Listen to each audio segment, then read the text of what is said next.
ഒരാള് ഒരു വിഷയത്തിന് ഉറച്ച് തുനിഞ്ഞിറങ്ങിയാൽ അതിൻ്റെ റിസൾട്ടാണിത്. എത്ര ആളിന്നെ പിന്തിരിപ്പിക്കാൻ നോക്കി, പിന്തിരിയൂല. അങ്ങനത്തെ ആ കൂട്ടത്തിൽ പെട്ടതല്ല.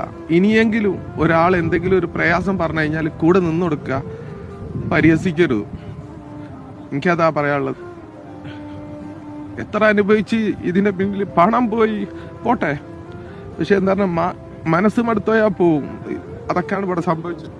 ഓൻ്റെ വീട്ടിൽ ഓൻ്റെ മോൻക്ക്, ഓൻ്റെ ഭാര്യക്ക്, അച്ഛന്, അമ്മക്ക്, എല്ലാവർക്കും, പെങ്ങന്മാർക്ക് എല്ലാവർക്കും ഒരു ഉത്തരാവുക എന്ന് പറഞ്ഞാൽ വലിയ കാര്യമാണ്.